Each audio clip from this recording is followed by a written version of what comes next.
Good welcome. It's November 6th, and welcome to Mark Putrino's Trading Research. How are you guys this morning? We hope you're doing well. Mark, good morning. How are you, buddy? Hey, I'm good, man. How are you? Excellent, excellent. Just getting ready to watch UConn basketball season start tonight. So, man, they still got a lot of their players from last year. Oh, dude, y'all will be in good shape. This dude's a badass here, man. He was a freshman, 7'2". Baby. Yeah, friggin'. As soon as he doesn't get hurt or doesn't go pro, he's going to be like the next big superstar. Yeah.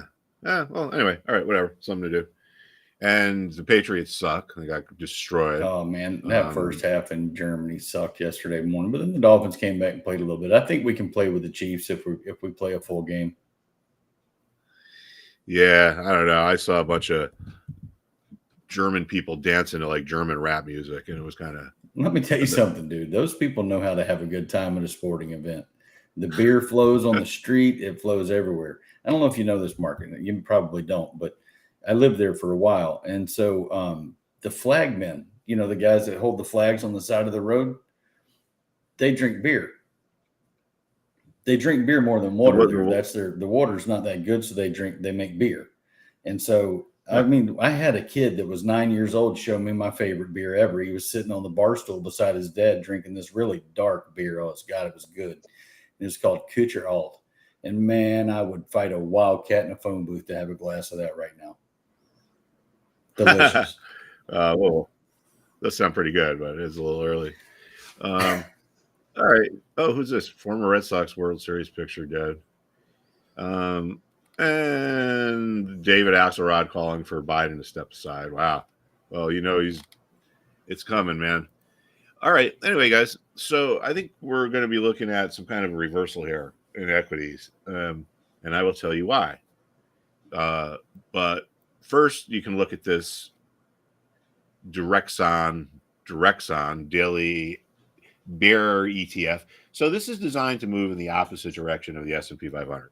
So if the S&P 500 goes down, and my suspicion is that it will, and I will show you why, then this will go up.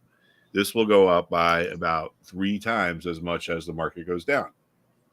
Now, if you're less aggressive, you could take a look at this one here. This is designed to move in the opposite direction of the S&P 500. This one doesn't use leverage. The other one is designed to move by about 3 times as much. This one here, there's no leverage, right? So now, why do I think the market's going to sell off? Well, let's look at some of our sectors.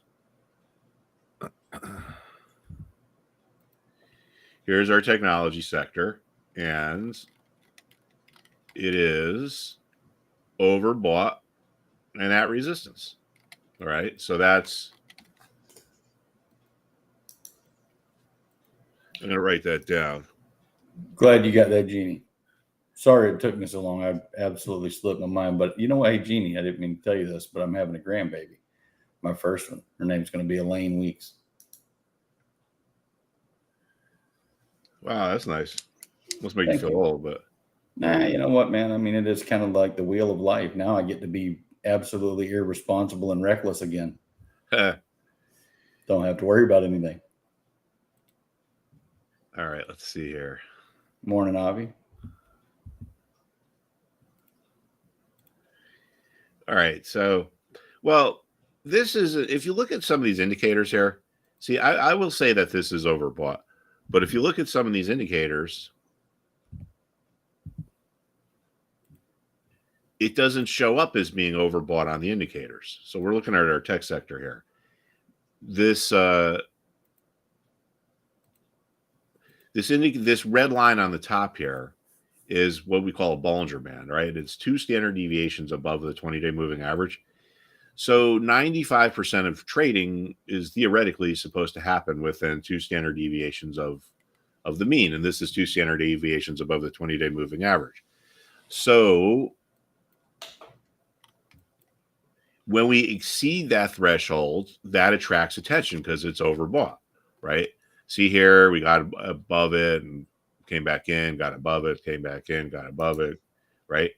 So we're not really above it now, but the market is overbought. And it's the same thing with down here. This is showing us as it is not overbought, but I would suggest that it is. And here's the reason. This is measuring a 20-day moving average. This is measuring 14 time periods ago. So it's kind of, the 20-day moving average is 1, 2, 3, 4, somewhere like in here. You know what I mean? And then if we go back 14 periods, we're going back like from here to here. So that's why this isn't showing up as being overbought on these indicators. And this is why it's important to take just a couple of these things and get really savvy with them, because then you can understand these little nuances. But anyway, so that's our tech sector, and that's, I think, about 28% of the weight of the market, or the total market weight. So now we're going to look at our healthcare sector, and it too is at a level that's resistance. So it was support. We know support can turn into resistance because of our buyer's remorse, right? There's people who bought here who, when the price goes lower, they're like, damn it, and they tell themselves if they can sell their shares and get out of break even, they're going to. So this is why support can turn into resistance, right? And you don't need to be some kind of like graphical expert, AI 190 IQ super duper genius to see this. All right. Support became resistance. I mean, look how clear it is. And you can even go back here. The support back here becomes support here again. All right. So now that's our healthcare sector. So that's, I think, about 15% of the market. Mark, I don't want to say this, but Avi's asking a question and I don't want to speak out of turn. Go ahead and let him know. Well, yeah, I'm going why I think the market's going to come in a little bit here. So we got, so remember, markets that get overbought tend to sell off. So we got markets that are overbought and get to resistance tend to sell off. So we got tech is overbought and at resistance. Healthcare is overbought and at resistance. Financials are overbought and at resistance. I'm going to actually just get rid of this because it's making it confusing. But look at this. So this is, where is this trading? 30.78, 30.87. This 30.60 level goes all the way back to last December. So financials are at an important price level. If this, and this is probably about another 15% of the market. So far between health, tech, healthcare, financials, we're talking about, in terms of percentage of the market, over half. So if this thing comes back in and breaks below this 30.60 level, I mean, there's a good chance that we get a pretty decent sell-off. I would think that there's probably going to be some consolidation. I don't think this is going to happen today. And but let me just go into the consumer discretionary sector. Now we can see this is also at a resistance level.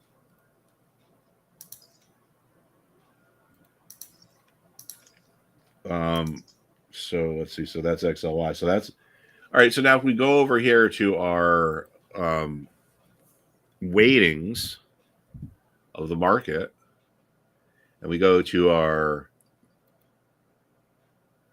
sector holdings. All right. So information tech, that's 28%, healthcare 13%, financials 13%, consumer discretionary 11%. Then if we look at communication services, it's approaching resistance, right? It's only about $1 away.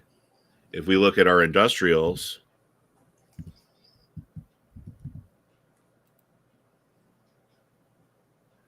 I mean, this is only about $2 away from resistance. So even though these sectors aren't at resistance, they're underneath resistance, and they're getting kind of close to it.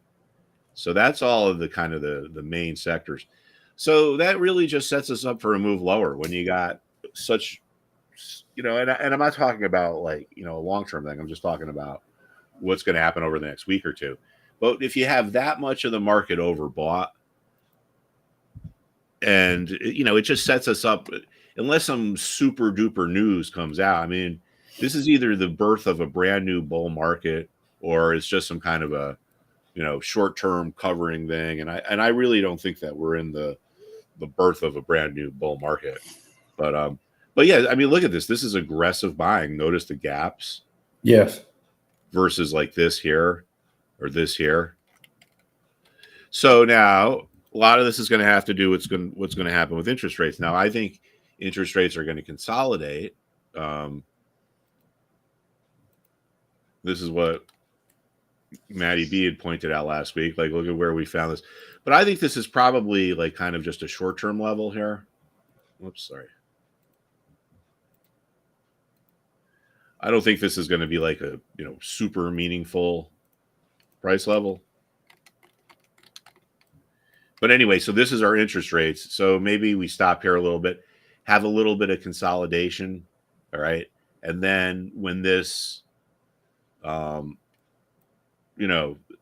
I don't know. I think stocks are so overbought that this is going to consolidate a little bit here, and then stocks are going to come in, and then who knows, after stocks come in, if this continues to go lower, maybe then stocks reverse.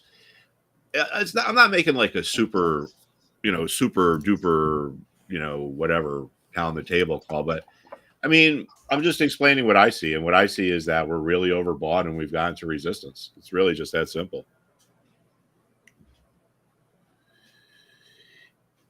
Yeah, man, stupid daylight savings time.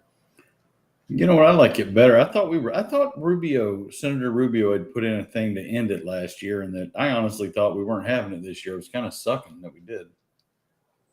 Yeah, it's so up here in the Northeast, man, it's like it's like 5 o'clock, and you think it's like midnight, and you look and it's like 5 o'clock. It's like wow.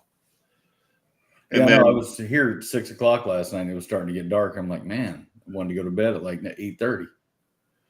So now the leaves are starting to come down. This is like where it gets into a dreary month or two.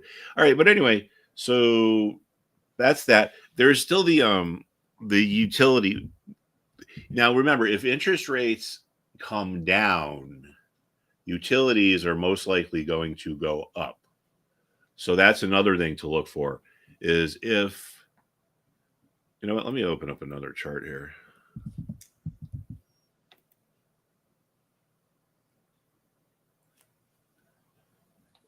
All right, so I admit I confused myself with this chart because it's the inverse of the bond that we're looking at here. So here's our 10-year yields. So let's just pretend that this is a stock and it's not a yield. All right, so we're at a little bit of support. So if we consolidate and then we start to head lower, well, then utilities are going to start to continue to move higher.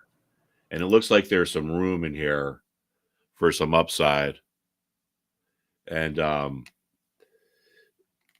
yeah, so there's some room and for some upside. And then remember, we were looking at next error energy. And I mean, this to me looks like would be the way to probably play the utility. If interest rates come down, this could be a good place to be long.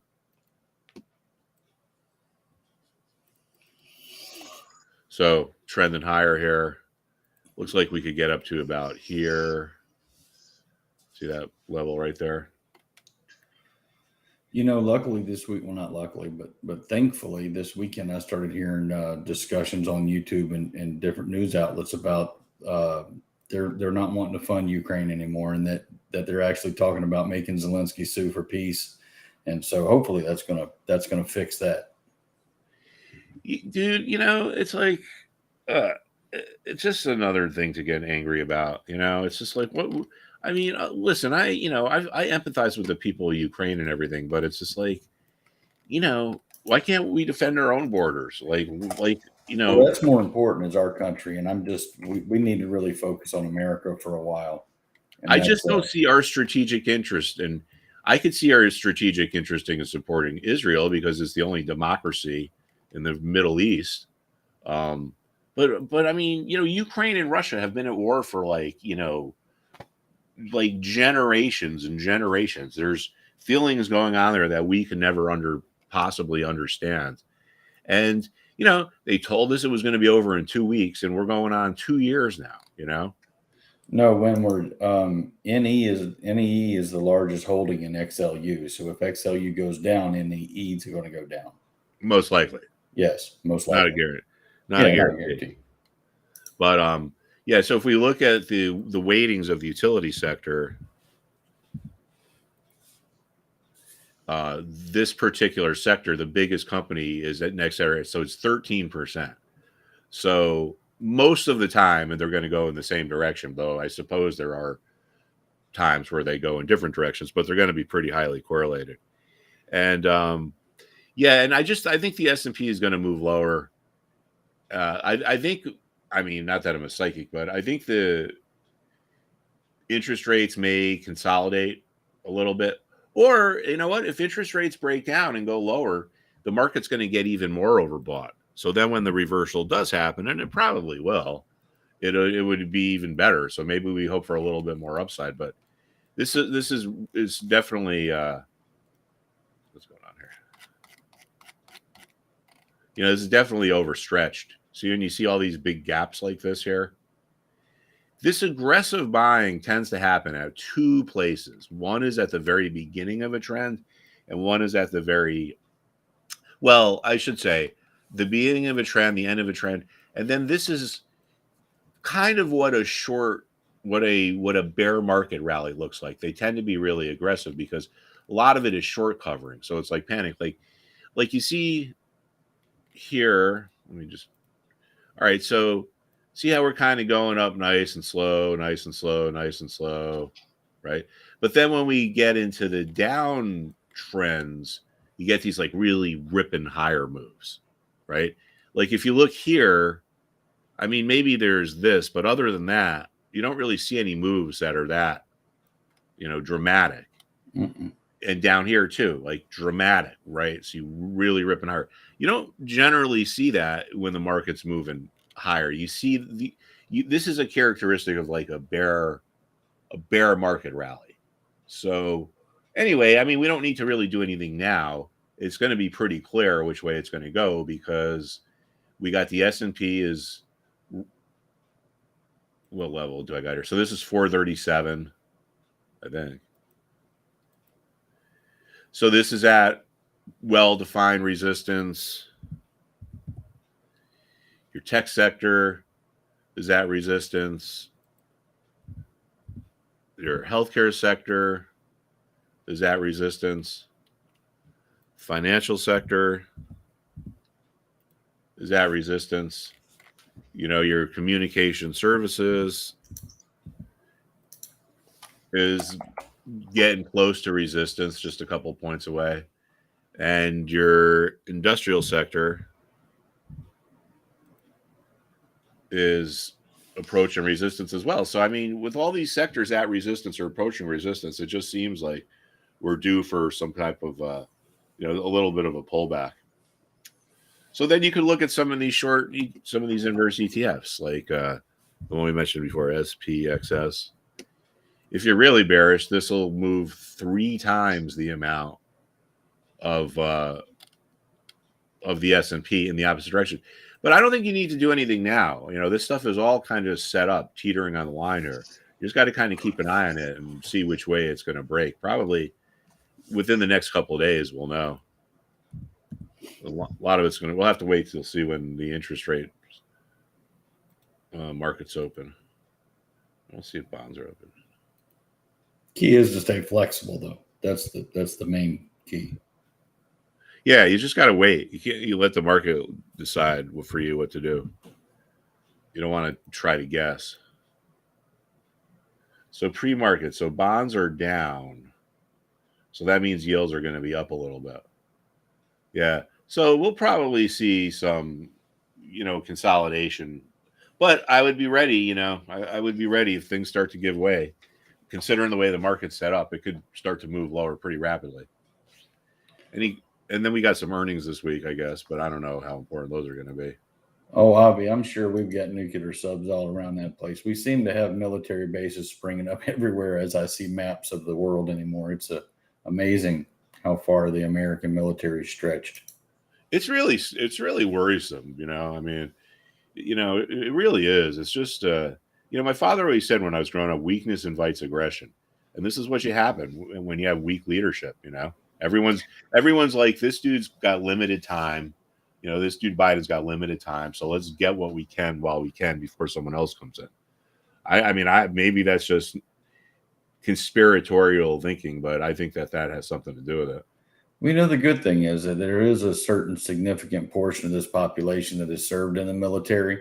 And if it all does break down, those people know how to get together as a group and interact as a group, and they can help others learn how to do that. So, I mean, it's worrisome worldwide, but if it breaks down, I don't know. I'm not, I'm happy. I can handle myself and my neighbors.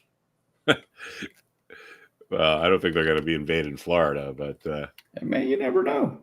I live 100 yards from the beach. I could have a Chinese sub right off the beach right now. I'm serious. Maybe they're listening to Come us. on, I'm sitting here right off of Cape Canaveral. They can have the Chinese on this, Oh, what's Oh, this? Avi, you don't need us. That's and honestly, I think we're hampering you. I think you should. I think you should take care of business and not even blink. Let's see. Mark, so there's a question from Hamed. What's that? Hamed's got a question here. How do you set up a store precision SPY with it heading lower?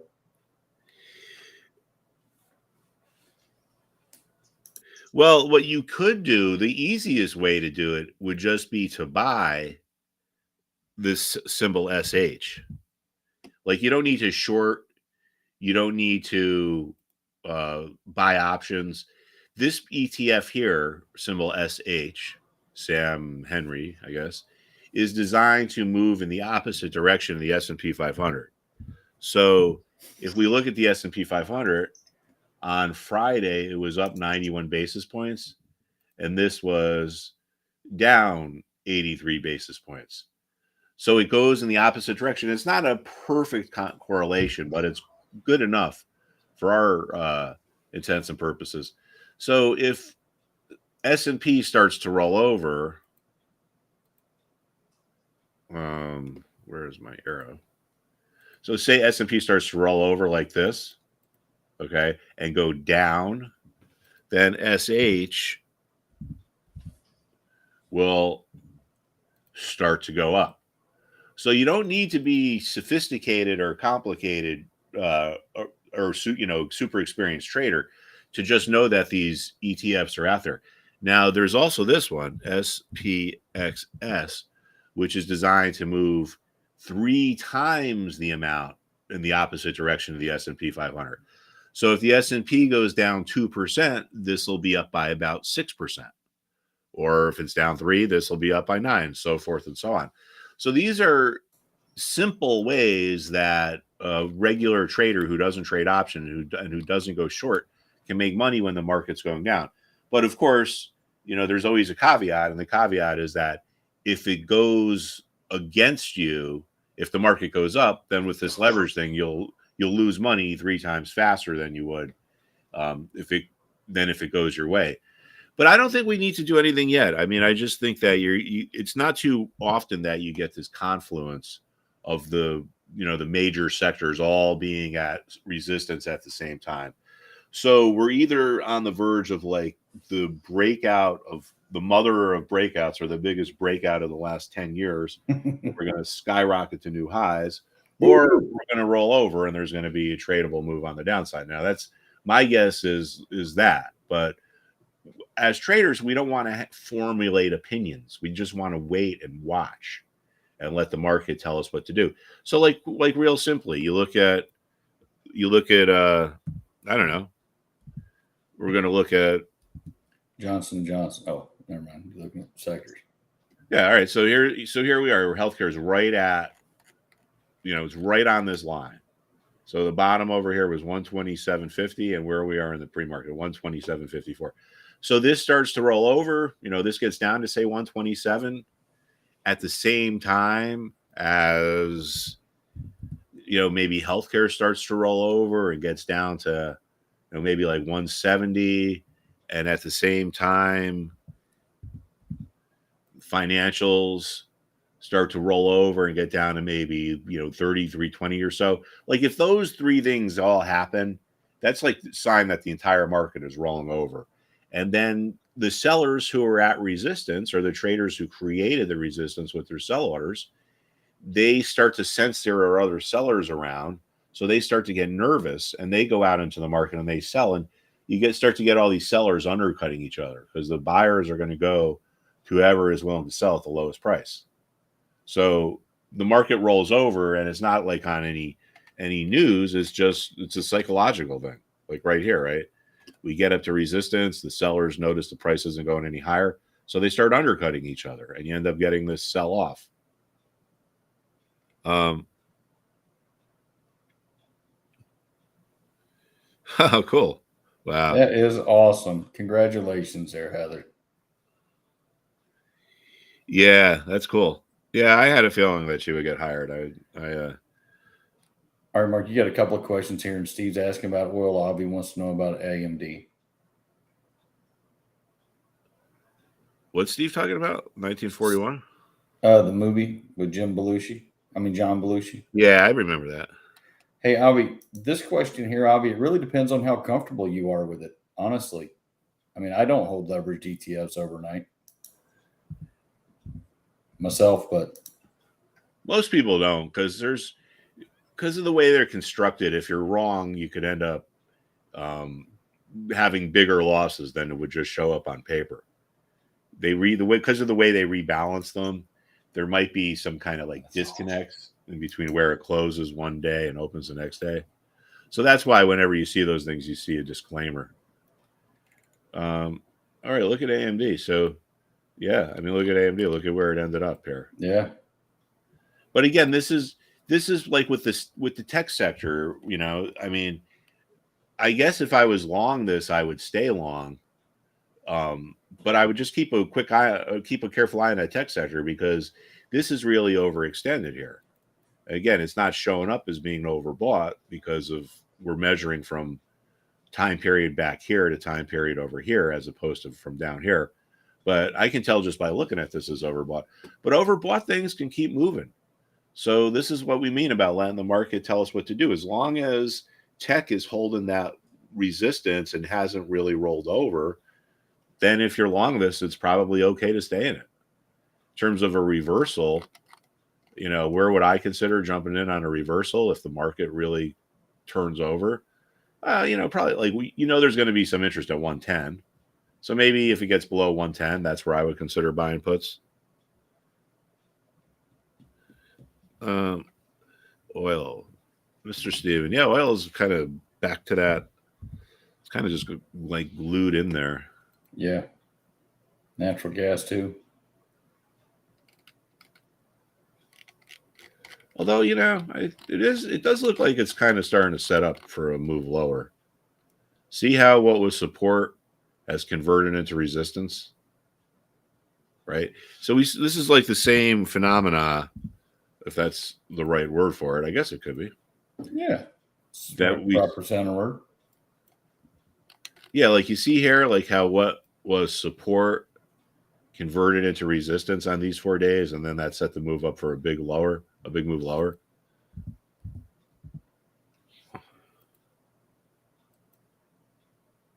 So what was support has converted into resistance. So, I mean, all else being equal, it looks to me like this is going lower, but there is always the whole Middle East thing. I paid $3.07 a gallon yesterday coming back from Naples. Is that good or bad? That's really good. It's been close to $4 for a while. Yeah, it's over 4 here. Fortunately, I don't drive much, so it doesn't really bother me. But we've got so many ports that bring in fuel that, gas is relatively inexpensive here. Yeah. All right. I'm too nice, man. No, oil going down kind of shrinks up the ability of the bad people to fund their wars. That is true. But it's still high enough. Yeah. And plus, they probably raised a lot of money already. Yes, I would think. So, dude, that's actually a pretty good observation there, which I didn't even think about. Because the conventional wisdom would be, with war in the Middle East, oil would be up, but maybe there's a lot of people, selling because they're, Iran is big enough that they could knock the oil market down if they were a big aggressive seller, and they're just trying to raise money to fund their operations. Yeah. So that thought just kind of came to my head, but that's something we should think about. I mean, I don't know if any one institution is big enough that they can move the entire the oil market, but it has been acting kind of against what conventional wisdom would suggest should be going on. You know what I'm saying? Unless they're just rapidly raising money and they're just dumping oil onto the market. Iran is. Yeah. Yeah. Wow. Anyway, it's pretty sad. All right. So, let's look at natural gas. So the reason why I say I'm too nice is that the other day I go down to the money machine and there's like some lady standing at the money machine getting money. And then there's like some lady sitting in her car, like on her phone in front of the money machine. So I get out of my truck and I go and I get behind the lady who's at the money machine. Right. So then the lady's in the car gets out. She's like, "Oh, excuse me. I was next in line. I was waiting." And she's just like, "I'm just trying to be polite." She was a real bitch. No, but Mark, a line is a line. You're not in line sitting in your car. You're sitting in your car patiently waiting for somebody to not come up to the ATM machine before you decide to get your ass out of the car to stand in line, because lines are for a reason. You should have used the ATM machine and ran her on. Well, you know what? I should have just been like, "You know what, lady, fuck off." Well, maybe not that harsh, but yeah, you could have done Well, that. you know what? I was telling my wife about it, and she's like, "You're always so nice." And my wife would have been like, "Screw you, lady." Oh, Donna But, would. but guess what? If I had told her fuck off, then that's for the rest of my life. I could remember that instead of I remember sitting there thinking like, "Oh God, this one was just a bitch. I'm just going to let her go ahead of me." But yeah, so she was sitting in her car, and I got out, and I went up, and I got in line behind the person. So it's like, what are you, like royalty? You get to sit in the car while you wait, but everyone else has to get out. That's right. You snooze, you lose. That is the golden. That should be the golden rule right there. You know what? Maybe I would have taught her a lesson. Maybe she would have gone home and reflected on why am I such a petty person? Yeah, because She probably had just come from a Hamas rally. she was like a middle-aged woman. She looked like she was like maybe in her 50s or 60s. I got Karens. So Iran is 30% of the oil market. Wow. You would think with all those sanctions, they'd be zero. Well, this could be setting up for a trade here. Notice how we're back to this. Yeah, I don't know. I'm too nice. It would have been funny if I said that. Maybe next time I will, man. And that right there is some wisdom in its own right. Be glad you're not married to her, Mark, because some poor soul might be. Oh, I doubt she's married, dude. You never know. She's probably a cat woman. That would be my guess.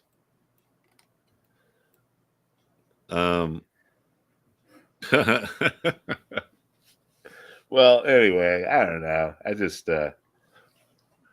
just shocks me how petty some people are. But look at this natural gas. Look at where this is sitting, right on this recent bottom. So get ready for some kind of a move here, one way or the other. I don't know which, but if it breaks down, we got this gap we could potentially refill. I would think with the weather changing, it's going up. Yeah, I don't know, man. I don't really know how that works because the weather is different all over the world. You know what I mean? Right, but Europe uses liquefied natural gas and natural gas. Of course, they did fire back up their coal plants in Germany. I read that. So, I don't know if it'll have a big detriment to it, but so Venezuela, with the dirtiest oil in the world, is the biggest producer of oil. And that sounds like that's right for the atmosphere. Stupid. Oh boy. Oh wait. So what? So some of you guys follow college football. What's going on here with the Stein stealing? The alleged attaché may have dressed in a disguise as a member of another school's coaching staff in order to take a peep at future Michigan opponent sidelines. Wow. So you're like going undercover, man. You know what? That's fine. It's a sport. Let them do it. Dude, I think so. I mean, listen, it's just, what do they call it? Opposition research? Yeah, people used to be like, "Oh, the Patriots cheat." I'm like, I don't care as long as they keep winning. I mean, what difference? That's right. It's a sport. I mean, listen, it's only as long as your team's winning, that's really all that matters. It's a sport. It's supposed to be entertainment. It's like whatever. I think what's funny is that The biggest cheating scandal in the history of sports is when the Broncos tried to bring in John Elway under the salary cap, and no one talks about that. I've never even heard of that, jump Mark, until you brought it up. Yeah, they lost a couple of first round draft picks. They paid they played a couple $1 million fine. Yeah, because guess what? If they were trying to like funnel money from the interest of the bonds that they had from building the stadium to them. Yeah. So like everyone in the organization must have known. It was not just like two guys down that were allegedly deflating balls, which is the stupidest scandal in history. That was just on top of the other scandals that y'all had faced, Mark. That was just the most idiotic one that he could come up with at the time. It was really pathetic. I mean, it was Roger Goodell, such an ass. I mean, You just outplayed him that game, and it was that simple. Yeah, it's like, the balls are deflated, and then the second half, what happens when the balls are inflated correctly? It's 28-0. Right. All right, so let's see, pre-market gainers, pre-market active. Let's see what's going on in the pre-market. We got to be careful with this stuff now sometimes, right? Like you see this, 9 cents a share, so it's traded 9 million. It's, if you just do the math, that's really not that big of a deal. See if we can find a stock that has a price. Well, Tesla, obviously, and Palantir, we know well.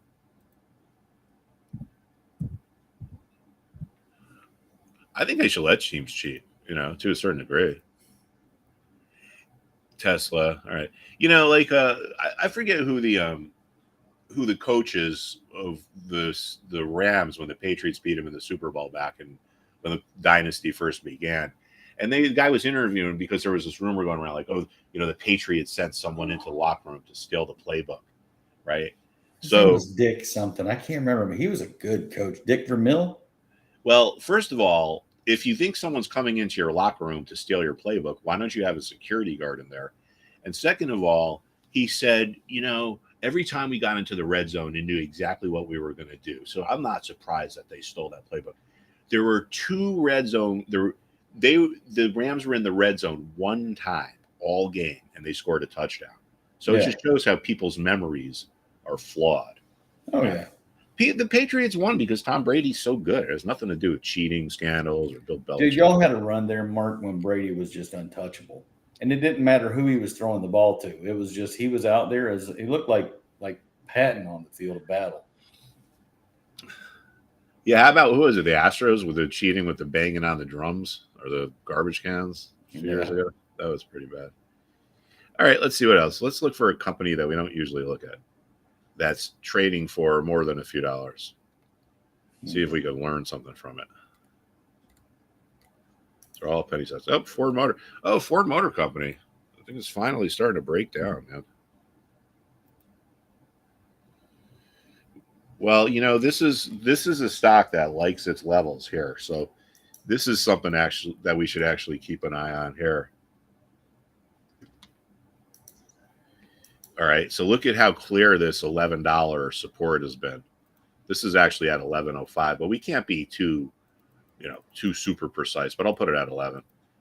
It's like Spinal Tap goes to 11, right? So let's change this to 11.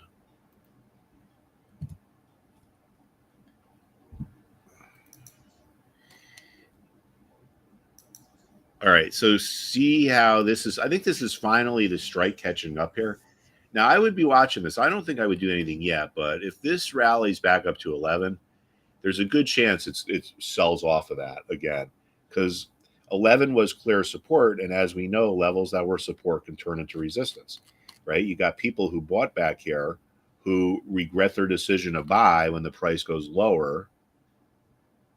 Like, say, assuming they sold it, that's one thing, but if they held on to it, now that the price is lower, you got a lot of these remorseful buyers who are like, I want to get out of this at break even if I can. So as it approaches 11, you're going to have a lot of people who bought at 11 are going to be trying to sell, and that could put a top on it.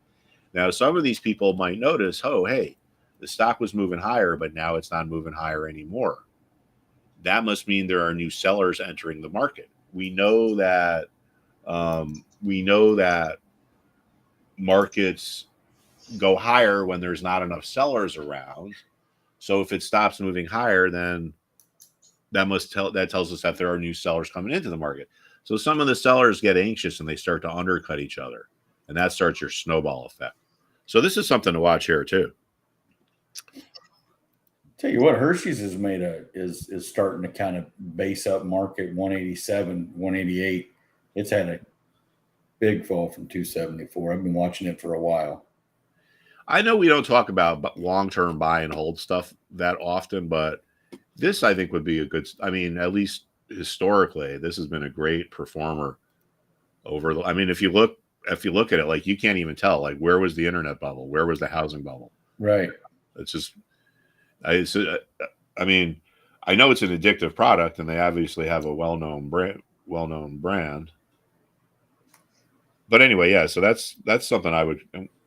And the dividend's 2.5. Well, I mean, that's not nothing. But all right. So, Mr. Steven, we're going to look at wheat over here.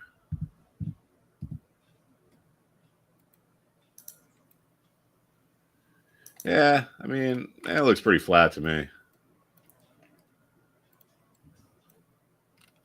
I don't really see It makes you think if the whole thing in Ukraine is just a PR stunt and a media campaign. You know, we don't see what's happening, but the price of wheat hadn't changed, and it's been stuck. And I don't get it. If that's the breadbasket of the world, why do we not have wheat prices at 1,500? You know, it does seem to be a very bizarre war in a lot of ways. Just the way, you know, I don't even really know how to explain it. It's like we hear about how bad it is, but you don't really see any video of like, you know, hardcore fighting, and we have no idea how many people have died, and it just seems like it's like a very strange war. You know, like on the one hand, we're saying you can't buy Russia from oil, but you can't buy oil from Russia, but on the other hand, we are. You know, they just shift them out of they just sail them out of the Russian ship, and out in the sea somewhere they shift the oil over to a different flag or a ship. Or change the flag on the ship. And it's just a very bizarre war to me. I don't really even know how to explain it. Kind of feels like a money laundering operation. Seriously, we're not auditing it.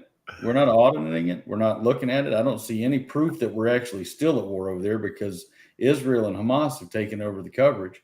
So all you hear now is just them bickering about having to pay for it in Congress, which, I mean, I don't know. I think, you know, my theory is that we've been covering up Joe Biden since the start with this whole thing over there and paying off his people. Well, you know, it's kind of hard to believe, but why is Zelensky coming to Israel, Avi? What's the excuse for that? Well, he's Jewish. I understand. Well, I guess. Okay. I mean, yeah. He's going to show his support. I would think during his war, he would want to be in his place. I mean, I don't know, dude. All I can say is this. It's like, I don't know what the hell is going on over there. We don't know what's going on in China. I think, you know what it is that, you know, the news used to be like legitimate, like people trusted it. There was like Walter Cronkite. And then it got to where you got this 24-hour cycle. And now it's like just trying to undercut people and this and that. You know, like just think about some of the coverage that Donald Trump got, right? Now, whether you could hate Donald Trump or you could love Donald Trump, I really don't care. You honestly think this guy tried to beat up the Secret Service and steal a limousine to go drive over to the quote unquote insurrection? Like who in their right mind could possibly think that? Are they really that delusional? Like, you know, he's going to attack the Secret Service and try to steal the limousine. Well, the fact that he could reach from the very back of a Suburban that's been, you know, modified through bullet glass windows and reach and grab the steering wheel from the guy to run it into the Capitol building or whatever this girl was saying. I mean, it's just really foolishness. And the fact that people believe it, though, is the sad part. Well, that's what I'm saying. It's like no rational person should be able to believe something like that. I mean, it's just like, you got to be kidding me, man, you know? Of course, if someone said Joe Biden tried to steal the limousine, I might believe it, because I would just blame it on like one of those dementia outbreaks that older people get, You know. And Heather, there used to be a lot of truth to this, but you have to think now, are there really any conspiracies? I mean, everything you see that's nasty that goes on that they tell you doesn't happen happens. So, I mean, I don't know if there really are conspiracies anymore. I think everything's truth. Who the hell knows? That's I was right. watching, Walter Cronkite last night on there. There was a show on when John Kennedy got shot, and the news film footage from that day, and like when Jack Ruby shoots Oswald, and it's like if it was a movie, you wouldn't believe it, but it was actually really happened. It's crazy. You know what I'm talking about, right? Where like yeah. When Ruby just walked right up to him and shot him in the belly with all those policemen standing around him. Yeah, and they interviewed the Dallas cop that was like the guy that was handcuffed to him. And listen, that whole thing was a setup. I hate to say I don't it. know that. I mean, I hate to say it. I don't know. I'm not going to go down that rabbit hole. We'll continue the Kennedy conspiracy stuff tomorrow. But all right, everyone. Thanks a lot, and I guess we'll catch up with you tomorrow. Just remember, the market looks pretty overbought. We're at a bunch of clear resistance levels, so things could start to move relatively quickly. So just make sure you keep that in mind. Listen, we've got to get better at this, but if you would like and subscribe to the stream, it really helps the YouTube algorithm understand that we need to be pushed out to more traders so that we can prepare you guys for a wonderful day in the market. Thank you very much, and we'll see you tomorrow.